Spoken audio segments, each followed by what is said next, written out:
Good morning, hello, and welcome to This Date in History, aka TDH. This show is about what happened to date throughout the annals of recorded history. Join us as we delve into yesteryear, not only for interesting and important happenings, but to possibly even answer questions you do not know you have.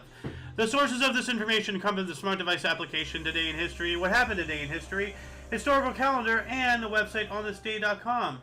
For links to the sources, the music, any background, anything else potentially interesting, check the underbar of the description below. Sorry for the tabbing here, just kind of unorganized. Anyway, I am A.O. Xander, and of course you viewer are you. Today is Saturn's Day, aka Saturday, September 2nd, 2023. Starting us off in the history today, we have in 44 BC, Queen Cleopatra the 7th of Egypt declared her son Caesarion co-ruler as Ptolemy the 15th Caesar. Alright. While that was happening in 44 BC as well, before we get into that though, speaking of 44 BC, welcome to the show. Thank you. And you are? The Golden Loon. And you're also falling. Yeah. Too much crap in here. Yeah. Okay, yeah, we're fine. Don't worry. Maybe if I leave, it'll be better. That's for sure. Anyway, yeah, so we also have the first of Cicero's Philippics, oratorical attacks on Mark Antony. He will make 14 of them over the next several months. Wow. So, attacks, huh? Yeah, verbal attacks. Yeah. So, and he was a Roman politician in general, Mark Antony. And that's a really big name in history. So, this guy's out here, throwing shade at some dude who can have him executed. Yeah, true. But it was Cicero. So, and he was a statesman himself. So, he had power too. We also have in 31 BC, we have the Battle of Actium, a decisive naval battle that effectively ended the Roman Republic.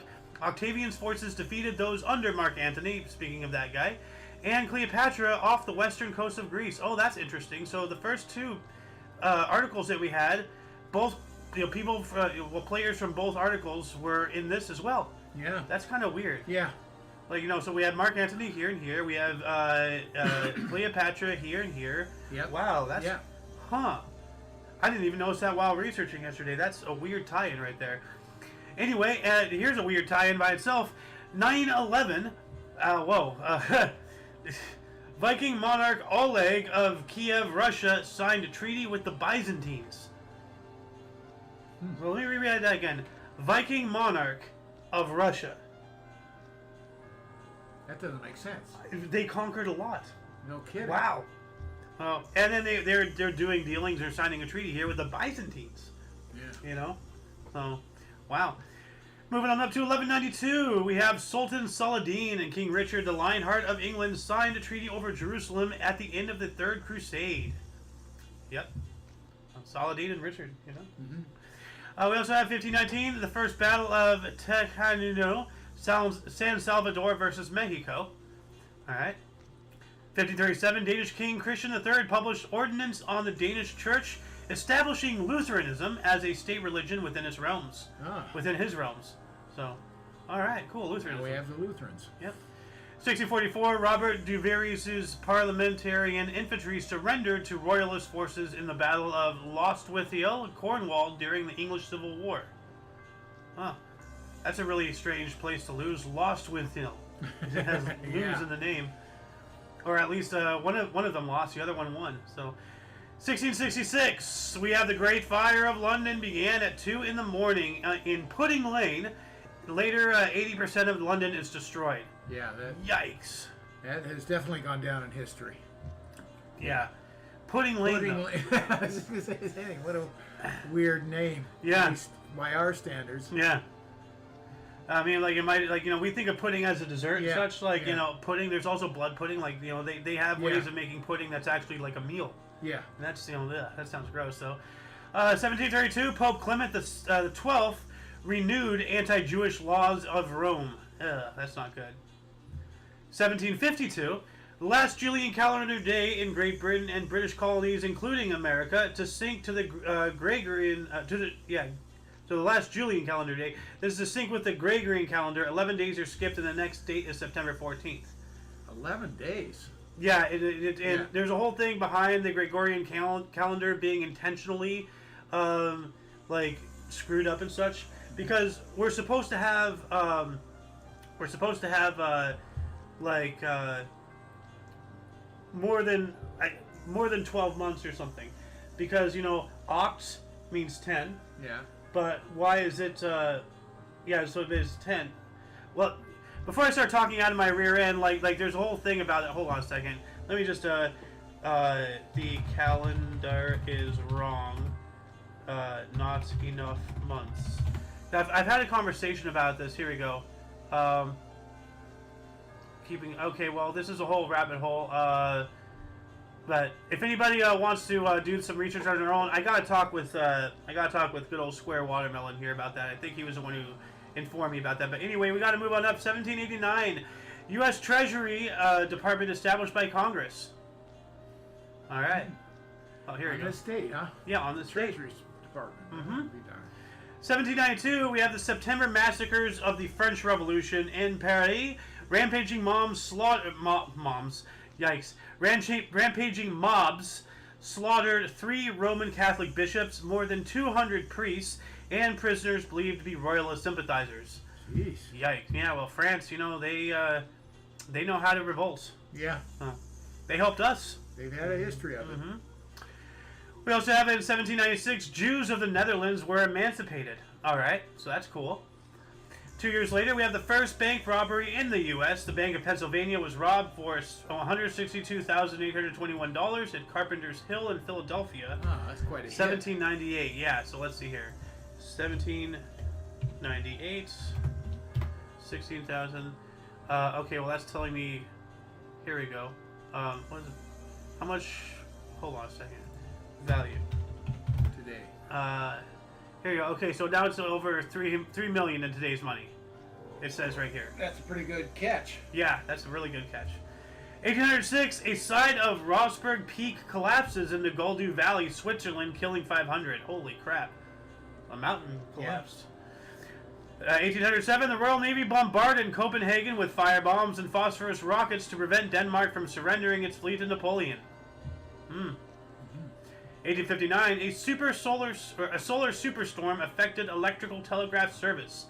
That's right. Like we have been hit. I believe this is that instance, like from like a coronal mass ejection or a solar flare from the sun, but it only fizzled a couple telegraph wires. Now it can do some major damage. Yeah, and it's going to happen. We're all electronics. I mean, it's going to be unbelievable. It's going to happen. It's inevitable. 1859, gas lighting was introduced to Hawaii. So that's why they've always been blue. I had to. Like the joke was there. I had to take it. Like gas lighting. Gas light like lighting. Gas lamps. Like yeah. Okay. Like Okay, for the streets and things. Yeah, and the buildings and whatever and all that stuff. Like Manhattan like still has like an insurmountable network of like pipes and things like all over the place. But like I believe before electricity they had gas. Like you just like turn on the thing and it like it lit like in the bulb or whatever. I don't know like. So yeah. Okay, so they had to go around and light them. Is what you're saying? Yeah. 1864, Union General William Tecumseh Sherman captured and burnt Atlanta during Savannah campaign for the U.S. Civil War. Atlanta, Georgia, of course. Yeah, burnt that city to the ground. Yeah. Sherman's March to the Sea. He scorched the earth. He split the Confederacy like super hard. We also have in 1867 the first girls' school opened in Haarlem in the Netherlands. All right. In the Netherlands. Yeah, Haarlem, Haarlem. The Netherlands. All right. 3 years later, in 1817, Napoleon III surrendered to Prussian armies at the Battle of Sedan. I believe that was we spoke about this yesterday, where he was captured.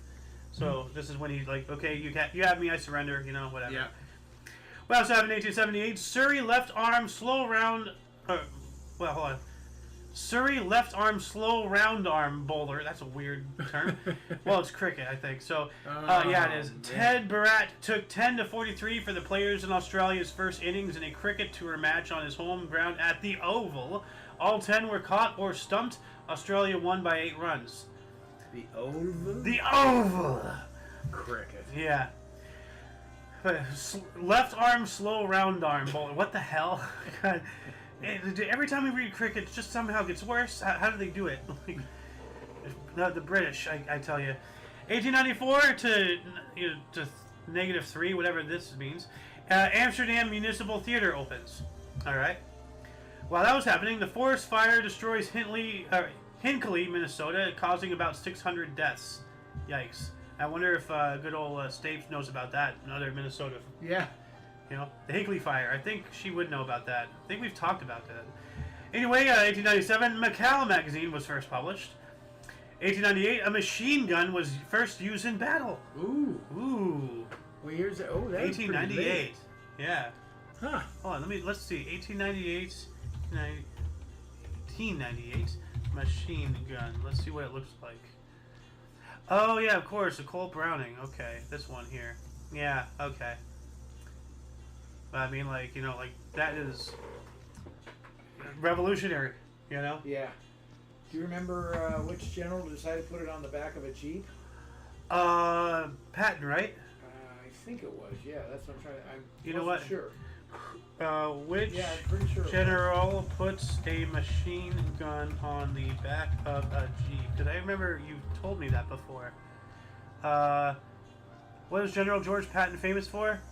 Okay, well, there's that. Well, it's bringing up Patton a lot. I think So, it was him. I believe, oh yeah, the Patton leads America's first car attack. So not just on Jeep, but just the concept of weaponizing a vehicle. Yeah. That was Patton's idea. Yeah. Well, I'm not even sure they had a Jeep back then.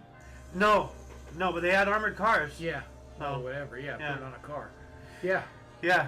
Wow. So Patton is a lot more notable in history than what we even give him credit for. That is astounding. We already have him on I at least have him on a pretty high pedestal. Yeah. I think he did it down in Mexico when we were fighting down there. That makes sense. And they first got away from the horses. So wait a minute. Like, does that mean that Patton invented the Blitzkrieg? Because that's essentially what that is. He's going in hard and fast. That's a stretch, but it gives the concept. Wow. Huh. All right. Well, you know what? Anybody watching, start doing some digging. Did Patton invent the Blitzkrieg? That's a good question. Let's move on up here. We have in 1900, a large demonstration by nationalists in Dublin's Phoenix Park demanded that Ireland be free of British rule. Yes, I agree. And while that was going on, telegraph use between Germany and U.S. began. All right, so sending Germany to the U.S. Amazing.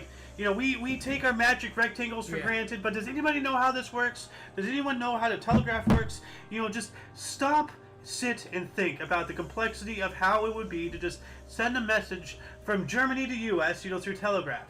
Like, how are we doing this? Yeah. Like, how do we unlock this? And now, I can, FaceTime and, interact with people anywhere in the world live on camera, And you've got someone sitting here next to you, and in their memory, when I was a kid, oh, yeah, I remember my mother calling my grandmother in Canada. Had to call the operator, put the call in, and the operator would call back when they've connected. Yeah, way back. And then was that before you had a party line? Or was that later? The party line later. No, we would have had a party line for sure. And party lines, that's a whole nother thing. They was like, what the hell's a party line? That's when you actually shared a line with other people and you had a ring number. You're like number 3. If it rang 3 times and not a 4th, then it's you. You know? Well, that was up in Canada. That's what my grandmother had. Now, we didn't have that down here. You rang separately, but you were sharing the line, outgoing line. So you could pick up and there'd be somebody on the phone. It'd be your party line. Yeah. Yeah. But it didn't. It rang directly, but everything rang directly. I mean, down here, up in Canada, they didn't quite have all of that. I mean, I can only imagine what it would be like to be a kid in today's world. Because hearing something like what I've gone through, like back in the day, where I remember a time before the internet. Sorry for the rambling. I remember a time before the internet where eventually the internet came, dial up and all that stuff, and then you had to not use the phone. And then, so that's mind-blowing to kids. And then they hear your stories, they're like, how the hell? Yeah. Well, we got to keep on going up here. 1901, Theodore Roosevelt advised, speak softly and carry a big stick, in an address to the Minnesota State Fair entitled National Duties. That famous quote. Yeah. Yep.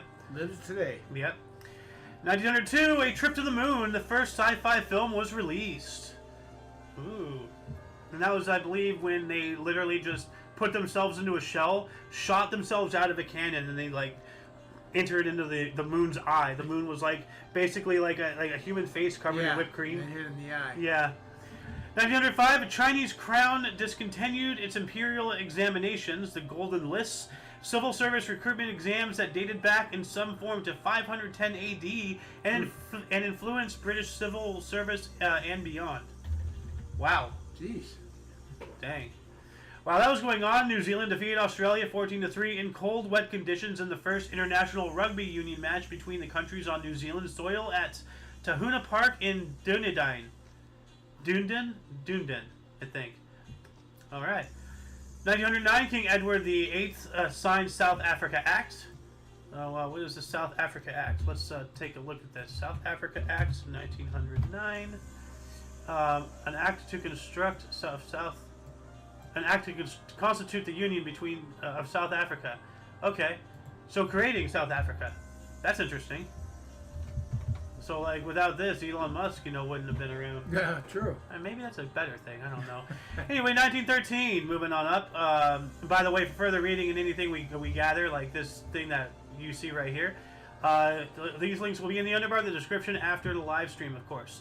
1913, Amsterdam rerouted sewage of canals to South Seas. Okay.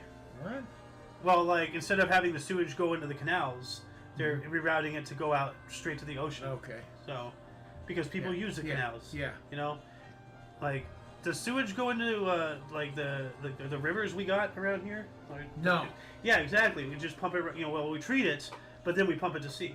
Yeah. So. Yeah, and the pipelines go a few miles out, too.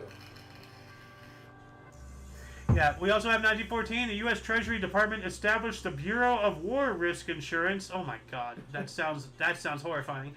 To provide up to $5 million worth of insurance for merchant ships and their crews. Well, okay, $5 million a ship. That's not bad. 1917, we have the Pan-Germanic and Nationalist Fatherland Party, the Deutsche Vaterlandspartei, formed by former Grand Admiral Alfred von Tirpitz. That sounds extremely similar to the National Socialists. Yeah. So, I mean, they were the German Workers' Party. Yeah. And this is a German Nationalist Fatherland Party, so it's not the same thing, but it's just kind of scary sounding, Anyway, 1919, with the Communist Party of America organized in Chicago. Oh, why am I not surprised? In Chicago, of all places. Yeah, now they're here. And while that was going on, Italy agreed to general voting rights and proportional representation. Okay, that's acceptable. 1922, German President Friedrich Ebert declared Deutschland über Allies the German national anthem. All right. 1924, Rudolf Vermil and Herbert Strohart's operetta Rosemarie opened to rave reviews at the Imperial Theater in New York City, running for 577 performances. All right. 1926, Italy signed a treaty with Yemen. 1929, Unilever formed by merger of Margarine Union and Lever Brothers. So Unilever, are they still around? Let's check this out. Unilever. Copy. Paste. Unilever. Okay, yeah, fast-moving consumer goods company. Yeah, they're still around. They're currently at 60.7 billion euros as of 2022 in revenue. So, all right, yeah, they're still around. Cool.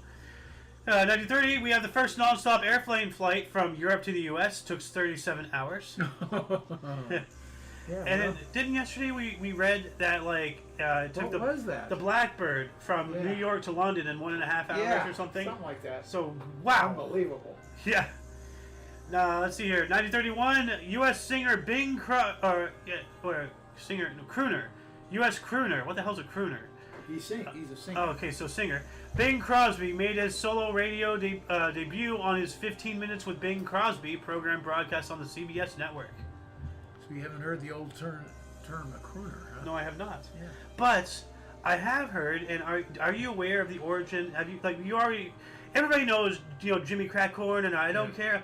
Do you know what that means to crack corn? Popcorn? I don't know. No, actually.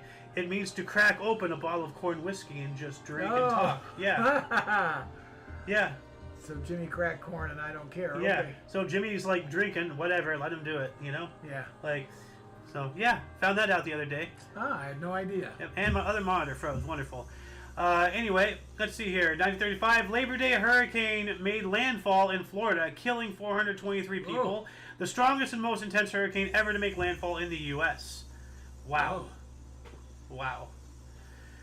Well, to have 1936, the first transatlantic ping-pong round-trip air flight from New York to England and back began, piloted by Dick Merrill with Harry Reichman. Dick and Harry. If you reverse that, it's a little suspect, you know. Move on. 1937, U.S. Housing Authority created by National Housing Act. All right. U.S. Housing Authority. Let's look at that here. U.S. Housing Authority. I'm loving my background music here. The United States Housing Authority, or USHA, was a federal agency created during 1937 when the United States Department of the Interior, by the Housing Act of 1937, as part of the New Deal. Oh, New Deal, okay. It was designed to lend money to the states or communities for low-cost construction. So state housing and such, which sounds good on paper. Cost, yeah, low-cost housing, because I couldn't quite remember what the Housing Act was, but yeah, now that's what it was. That sounds just like a slippery slope, though, to get people more dependent on the state to provide for housing. You know? Well, all it takes is, you know... I'm from the government, I'm here to help. Yeah. Well, I mean, you know, the New Deal was FDR. Yeah. You know? So, and, like, yeah, two together. 1940, Great Smoky Mountains National Park was dedicated. Cool. 1941, Academy copyrights the Oscar statuette. So the Academy Awards, they copyright the Oscar because that's their statue. They don't want other people to own it or use it or whatever. That's their image. Right. We also have 1942, German troops entered Stalingrad. Ooh, that's the beginning of the end. Oh, man. 1944, future U.S. President George Herbert Walker Bush bailed from a burning plane during a mission in the Pacific. Yeah, he flew in World War II. Yeah. Yep. What was it? Kennedy served too, right, in World War II? Yeah, PT9. He had a PT9. He was captain of a... And Nixon as well served. Nixon was a Navyman, right? I believe, yeah, he was, but I believe that was before World War II. Let's see here. When did Richard Nixon serve World War II? Did he serve World War II? 1942 through 46 for active, and then 1946 through 66 inactive. He got up to commander. Ooh. Yeah, he was in the World War II Pacific War. Navy and Marine Corps Commendation Medal, you know, so yeah, all right. If anybody wants more information on Richard Nixon, who is definitely a crook, putting this down there. So. Oh, speaking of Nixon, because, you know, we went to Nixon Museum, not too long ago, and I pushed the communist button. 1945, Ho Chi Minh declared Vietnam independent from France. This is their national day. Ah. So, wow. It's their Independent Day. Yeah. Talk about, a connection. You know? Wow. We also have 1945, VJ Day, Victory in Japan. The formal surrender of Japan aboard the USS Missouri marked the end of the Second World War. Japanese date is the 1st of September in the U.S. And, that's when World War II actually started. So depending on your time zone, things are a little wibble-wobble. But it started when Germany and Russia invaded Poland in 1939, September 1st. Right. So, and then how people are, because World War I, they had it end literally, I think it was 4 years on the date. So it was a 4-year period war. Not 4 years, 1 day, 3 years, 364 days. No, 4 years, period. But what did because this is the final phase of the war. Yeah. Europe was already done. Yes. So you're saying this day is the same 4 days to the date? No, that was World War I. Is what I'm saying. Oh, okay. 1914 through 1918. Okay.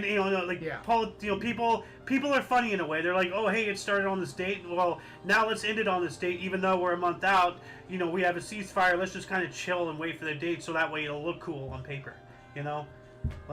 Whatever. People are weird in that way. So, as I said, Germany and Russia invaded Poland, in September 1st. Yeah. And then September 1st in Japan, they surrendered. So 1939 to 1945, 6 years, done. Flat out. Day to day. Yeah. On the dates to the dates. Which is, it's weird, huh? Like, how we do that. Different countries were involved, and neither were overlapping. I mean, it started with, like you say, Russia and Germany and Poland. Yeah. This finished with Japan and America. Japan, U.S., Japan and U.S., but Russia had a very big deal in why Japan surrendered. It wasn't just I know, I bombs. get that, but I'm saying at this ceremony, Yeah. and there wasn't a ceremony to start the war, obviously, No. but the players were Yeah. different. Anyway, 1946, we have Jawaharlal Nehru formed the interim government of India. All right, so Indian Everybody independence. stop and think about it. Just roll back for 1 second. Where was Russia? Russia was on one side at the start, and they finished up on the other side. Well, Russia was kind of their own thing. They weren't actually with the Axis. They were their own entity. But then after they had a neutrality agreement, they had a non-aggression pact and such. Non-aggression, yeah. And then Germany broke that with our Operation Barbarossa. And then so Russia's like, well, you know what? Screw you. I'm going to go play with the Americans and British. Yeah. Let's see how much you like that. And well, But the fact that he invaded with the Germans is what I'm talking about. yeah. Yeah, well, that was a secret talks prior to it because they both wanted some of that. They're like, hey, let's not fight each other. Let's share. Because what's the use of fighting each other, really? Yeah. Because Russia was already like engaged with Japan, like they were already fighting Japan, which is that's weird because Japan was allied with Germany. So, Russia and this is how things are weird. Russia and Japan were fighting. Japan was allied with Germany, and Germany and Russia were teaming up. Yeah. So, like, That's Russia was it. literally playing both games. Yeah. Like, Yeah. politics is wild, man. Like, history is crazy. I'm surprised Russia didn't demand to be there on that signing. Or maybe they didn't and Well- said, forget it, get out of here. Well, no, they were actually they were taking advantage of that situation, and while Japan was capitulating, Russia was coming into Mongolia and trying to take as much land as they could before it would spark another confrontation. Yeah, there's a whole thing. Russia was being a land gobbler. Well, they still don't like each other Well, today. nobody likes anybody. Anyway, 1949, a fire in a riverfront area killed 1,700 in Chongqing, China. Yikes. 1951, Australia, New Zealand, and the U.S. signed the ANZUS Pact. And I think we looked that up yesterday, actually. Yeah. Scroll back up 1 sec. Orson Welles. Oh. Ooh, 1949, The Third Man, directed by Carol Reed, starring Joseph Cotton, Alida Valli, and Orson Welles, was released in the United Kingdom. Later to receive the Academy Awards Best Cinematography in 1950. So he was an actor. Yeah. So. Yeah. So my personal note on this whole thing is I met his wife and his daughter. Oh. And ended up helping her over at their house. Really? Yeah. Wow. He wasn't there. That is cool. So you were in Orson Welles' home. And your mother put together some bright red pajamas material for his wife to sew together for him for Christmas. That's awesome. That's really cool. See, it's little things like that, that I want captured. It's, the little knick-knack paddywhacks of history, so to speak. Like, it's not really significant, but it's like, there's normal history and then there's personalized. Exactly. Yeah, for sure. Because, like, sorry, going on another rant here. There's, like, back in ancient Rome, back, like, just before the collapse and everything, what people were writing down and the way they were talking and everything, like, they were exactly like us. They were making dick jokes. They were making fart jokes, sex jokes, like slamming other people, calling each other, things that I can't say on camera. Like, just in writing, oh, this guy's an asshole. Like, wow, friggin', like, 3,000 years later, like, we're the same people. We haven't changed at all. Not much. Which really gives credence as to why, history is just a giant pendulum. People for the most part really are the same. What goes around comes around. Yeah. In some instances, what goes around is not coming around fast enough. Anyway, 1952, Dr. Floyd J. Lewis I used deep freeze technique in heart surgery. Ooh. Deep freeze. Deep freeze or deep freeze? Deep freeze. Oh, so freezing, frozen. Okay. Deep freeze technique. I thought you said deep breathe. Oh. Take a deep breath. Well, gotta get that pumping. Get air in there. They need to keep this thing pumping. 1956, we have a collapse of a rail bridge under a train, killed 120 in India. And of course, that's India. They overload their trains to hell and gone. They have no regulations and crap. So, while that was going on, San Francisco, Washington, Jackson cable line replaced by a bus service. That's unfortunate. You know, like there's only a few cable cars left now. 1958, Minnesota, I believe, announced $9 million bond issued to improve Metropolitan Stadium. I hate that crap. Well, at least they got the bond, but I hate it when they use taxpayer money to, like, you know, build these stadiums and crap. It's like, dude, you're not building something for everybody. You're utilizing, you know, sure, people like sports, but, like, people like me, I don't much care. I don't go to games. Why is my tax dollars being paid to a stadium? Why is some of my money going to something I will not reap any benefit for? You know, like... Well, the reason why they do that is financial. Prestige one, but the real reason was it'll generate revenue, which generates tax money.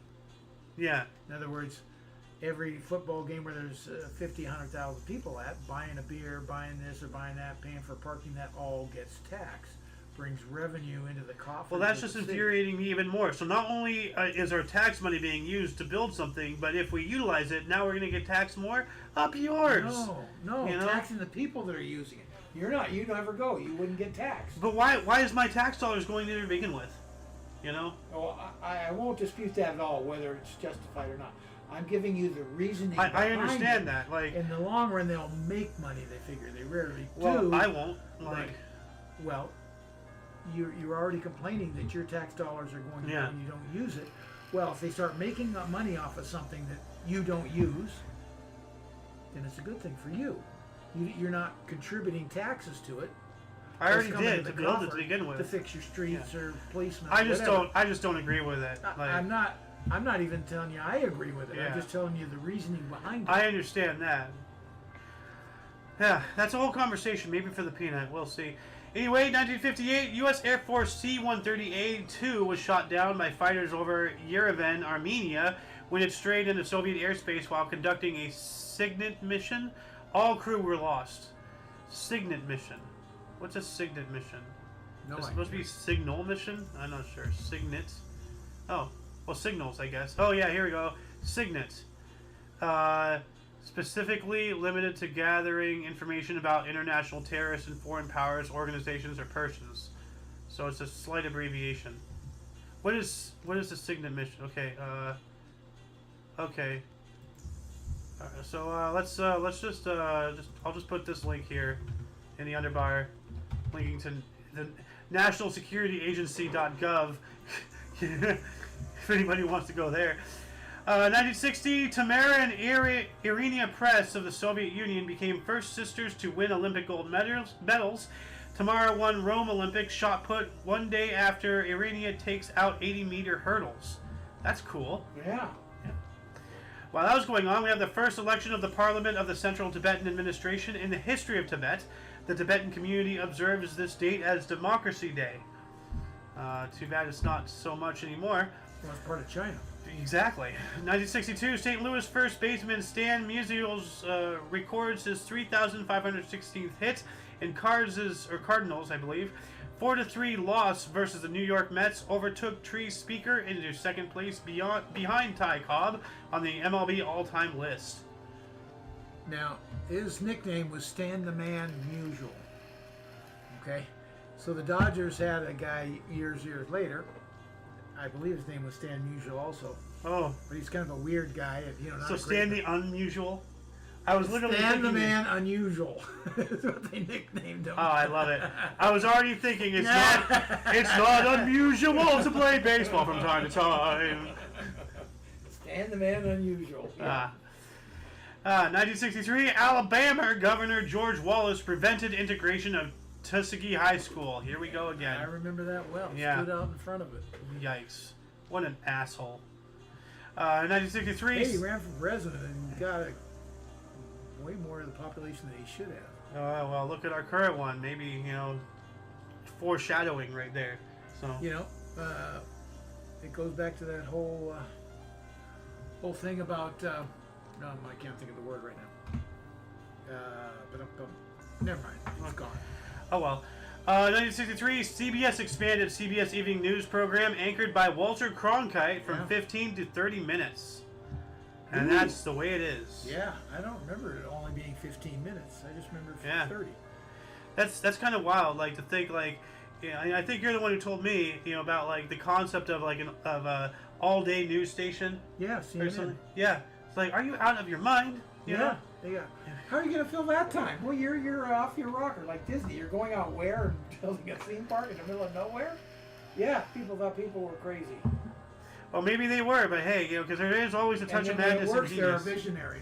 Yeah, and if it doesn't, they're an example. Ted Turner, who started CNN, and everybody thought he was nuts. Yeah. Well.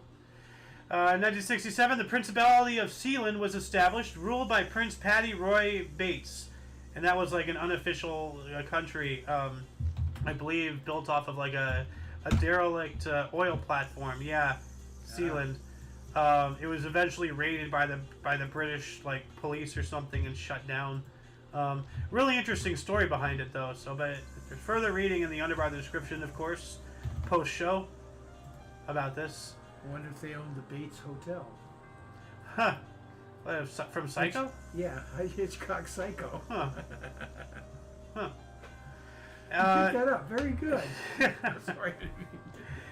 1969, Ralph Hoke signed a 3-year contract to manage New York Yankees at $65,000 a season, then the biggest salary in MLB. Whoa, that's a lot of money. Well, it had to be for a manager. What was that? What year was 3-year contract to manage the New York Yanks. Okay, it had to be the biggest. Salary in MLB at the time. For a manager, because players were making more than that. I remember Mickey Mantle and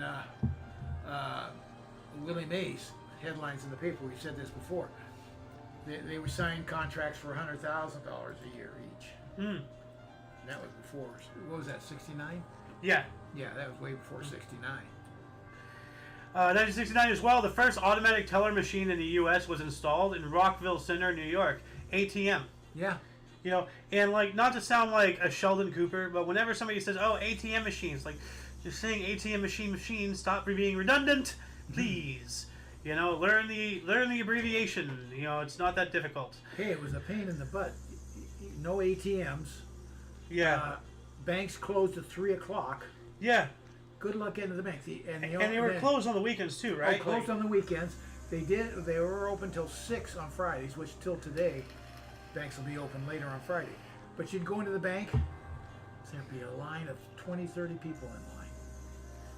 The only time you could go. Yeah. It's a big pain in the butt. Yeah. 1971, 1970, U.S. Open first Grand Slam tournament tiebreak was used to decide a set at 6-6. First player to reach 5 points with sudden death at 4-4. Whoa. It used to be you had to win by 2. There was no sudden death. So say it was 6-6, you were going to have to win 8-6. If it's 8-8, you're going to have to win 10-8, and the thing would go on. If it was that close, it'd go on for hours and hours. Yikes. So they said, no, we got to change this. Yeah. We also have 1971, teenage debutants Chris Evert and Jimmy Connors won their first matches at the U.S. Open Tennis Championship at Forest Hills. So, yeah. Yeah, 2 greats. All right. 2 American greats. Yep. 1972, Rod Stewart's first #1 hit single in the UK, You Wear It Well. So this guy, Rod Stewart. Yeah. Have you ever heard of Rod Stewart? The name's vaguely familiar. He kind of looks like a little bit a mix of 2 of the people from Top Gear. Not the fat guy, but the short guy and the guy with the long hair. So. He's a pretty major songwriter, singer. Well, you haven't heard of him. Well, as I said, it's vaguely familiar. Yeah, a little and bit. music. I find music interesting, but it's not like a passion of mine. It's like, oh, cool music, Yeah, it's not like, oh my God, it's Metallica. Kind of a guttural voice, not a pure singing voice. But he had some great hits. I bet. I mean, he's highlighted for a reason. Yeah. 1972 as well, the headquarters of the Ulster Unionist Party, the UUP, in Belfast was severely damaged by an IRA bomb. The Troubles. Yeah. Give Ireland their freedom. Come on. 1973, Billy Martin was fired as Detroit Tigers manager due to continual differences with the front office. Went on to manage Texas, Oakland, and the New York Yankees in 5 separate stints. All right. Yeah, he went back and forth with the Yankees. What does it say? 5 times? 5 separate stints, yeah. Yeah. Jeez. They fired and hired him so many times. Thank God. I had no idea it was 5, but that's a lot. Make up your mind, man. In 1974, U.S. President Gerald Ford signed Employee Retirement Income Security Act. What is that? Let's look that up here. You probably know it. I just asked in a general sense. It is a federal law that sets minimum standards for most voluntary established retirement and health plans in private industry to provide protection for individuals in these plans. Okay. For a link to this, I will put this in the underbar. We are gathering a lot of links today. This is awesome. So let's see here. I'm not familiar with that, to answer your question. Okay, well, then that makes 2 of us. 1977, one of the great anticlimaxes in sports. 43-year-old transsexual Rennie Richards, who fought... Why does it care? Why are they putting in transsexual? Whatever. Who fought... Makes the story. Who fought for over a year for a right to play in a major event, is beaten 6-1, 6-4 by Wimbledon champion Virginia Wade at the U.S. Open. Huh. Hey, well, the point being she got to play. Yeah. All right. So it goes back way back a lot further than we think. Mm-hmm. Transgender into a woman's sports. Yeah. That's a little interesting though. So trans from a male to a female and. 1978, John McClane performed 180 outside loops in an airplane over Houston. All right. Yeah. 1990, Australian cricket batsman Kim Hughes became 3rd player to bat on all 5 days of a test match as the rain-affected Century Test peters out to a draw at Lord's. BBC's John Arlott called his final match. All right. Cricket. Hold on a second. I have a soundboard for this. Where is it? I would utilize my other... Here we go. So what else do we have here? 1984, 1982, Rolling Stone Keith Richards' house burned down. Ooh. Wow. That sucks. 1984, revival of John Kander and Fred Ebb's musical Zorba closed at Broadway Theater in New York City after 362 performances, winning 1 Tony Award. All right. 1985, we have Jerry Lewis's 20th Muscular Dystrophy Telethon raises $33,100,000. That's a lot. 1 year later, 1986, Kathy Evelyn Smith was sentenced to 3 years for drug-related death of John Belushi. Ooh. Guess she sold it to him, huh? Maybe. 1987, I find it hilarious because this being a leftist source, without repute, not only is this in here, but it's highlighted. Why is this so historically significant that you have to put it on blast? What is it? Donald Trump took out a full page on the New York Times ad lambasting Japan. Okay. They just want to damn this guy so hard. Like, if you focus your time and effort into actually doing things for the people, not trying to attack one guy, maybe you might actually get something done? ? I don't know. Anyway, 1987, Houston outfielder Kevin Bates became the first National League player to switch hit home runs in a game twice in one season in Astros' 10-1 win versus Cubs. We also have 1987 as well. Phillips introduced the CD video. Ooh, so predecessor to DVD, I believe. Because you could have videos on CDs. No, they weren't really deep. No, you could. Say it again. Say what you said. You could have videos on CDs. Not originally, I don't think. No, but here, yes, this is when it was introduced. Oh, okay. Not originally. Okay. But I mean, CDs, were for music, were for games, and all that stuff. But in the games themselves, it provided visuals. True. So originally, it was just music. Yes. Okay. Yeah. No, but this is when they introduced CD video. So. Okay. Predecessor to DVDs and Blu-rays and all that stuff. Yeah. And now we don't even use physical things anymore. 1987, we had the trial began in Moscow for the West German pilot Matthias Rust, who flew a private plane from Finland to Moscow, USSR. That was not intelligent. Why would you do that? Is that the one where he landed right in front of the Kremlin? I remember some guy landed an aircraft right in front of the Kremlin or something. Yeah, I don't remember that part of it, but I certainly remember him. Man-landed aircraft, Kremlin. Matthias Rust, yeah, same guy. Okay, you're right. Yeah, so Good it was pull. this guy. Good pull. Yeah, thank you. Did I put this housing authority in here yet? Yeah, I did, long ago. Okay, so let's see. Let's get back to this. 1988, Amnesty International's Human Rights Now tour begins in Wembley Stadium, London. Performers included Bruce Springsteen, Sting, Peter Gabriel, Tracy Chapman, and Youssou N'Dour, whoever that was. We also have 1989. Reverend Al Sharpton led a civil rights march through Bensonhurst, Brooklyn. All right. 1990, Frank Galetti's adaptation of John Steinbeck's novel The Grapes of Wrath closed at Court Theater, New York City after 188 performances. Jerry Lewis again here in 91 with his 26th muscular dystrophy telethon raised $45,071,657. All right. While that was going on, the U.S. officially recognized the independence of Estonia, Latvia, and Lithuania, the Baltic states. We were talking about them yesterday. Yeah, we were. Yeah. 1992, the U.S. dollar was valued at 156.50 guilder. This is a record. What is a guilder? You were good question. Good question. Oh. Welcome to the show, Dylan. How you doing today? You? Doing all right. We're actually looking up what is a guilder. Oh, okay.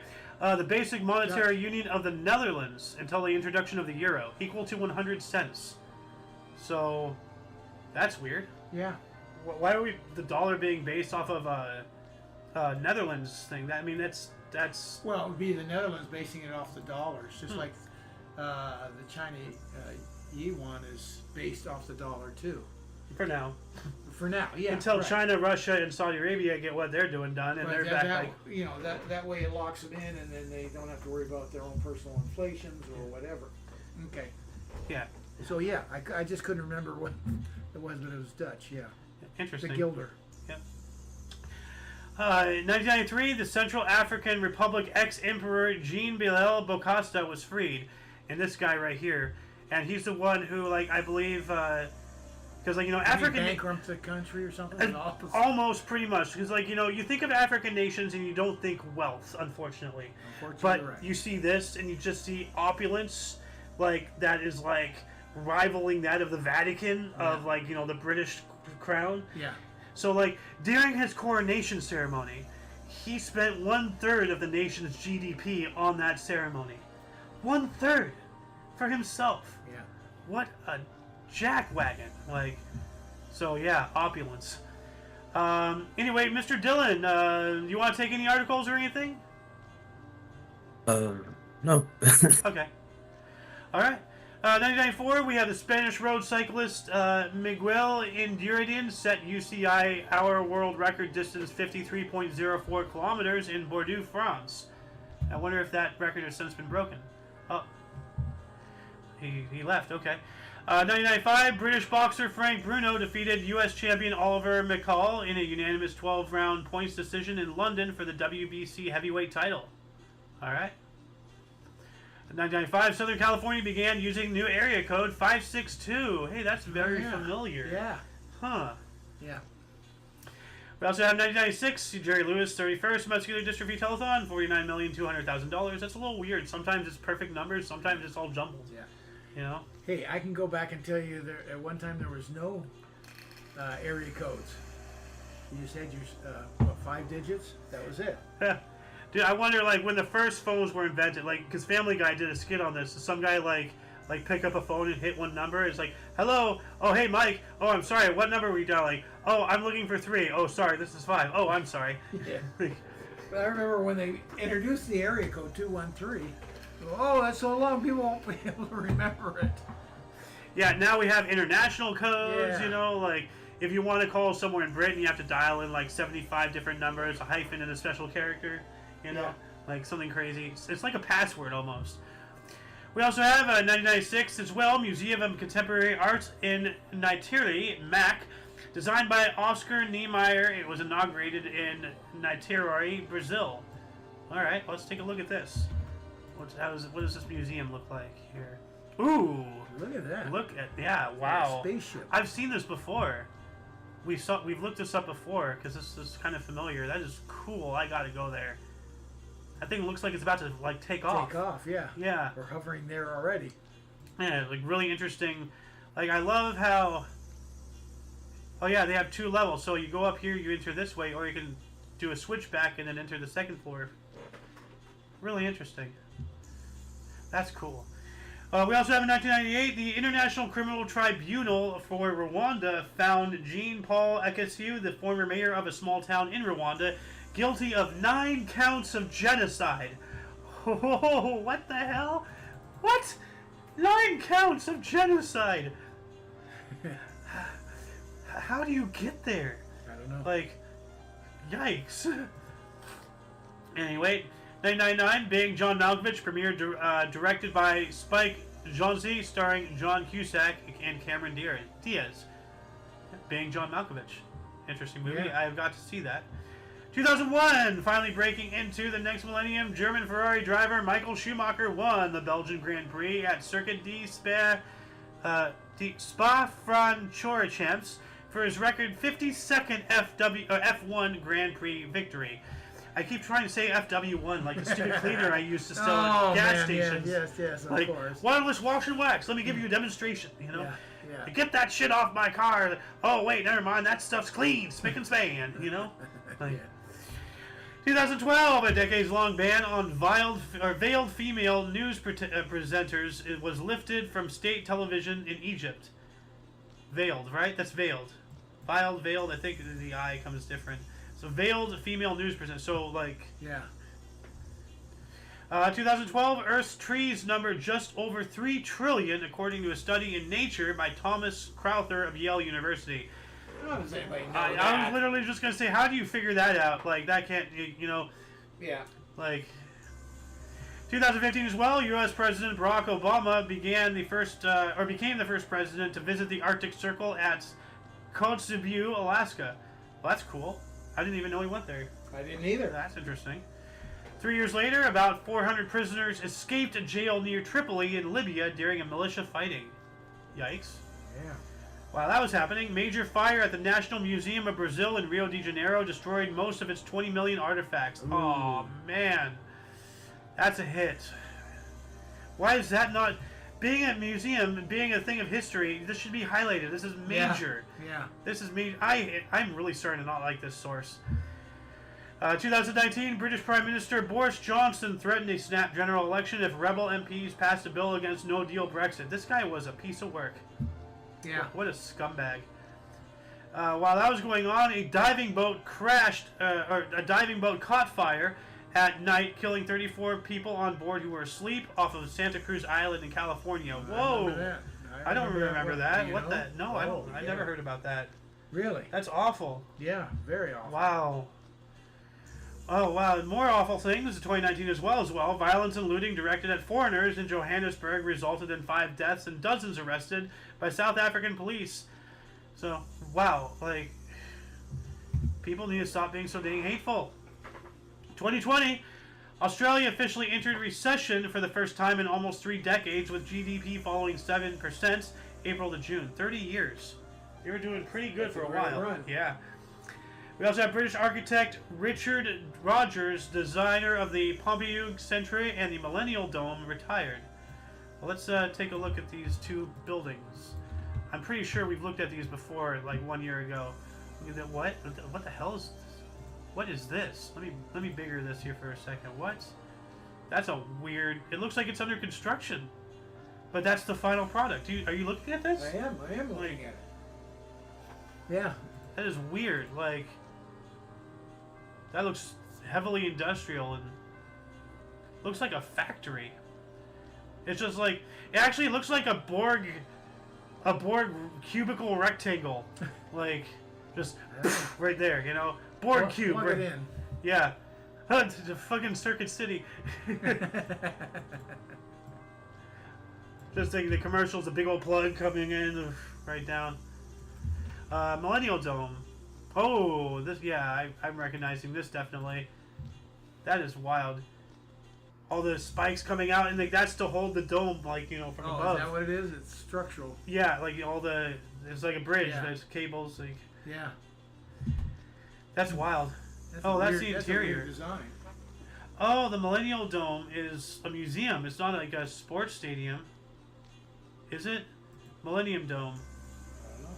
Yeah, okay.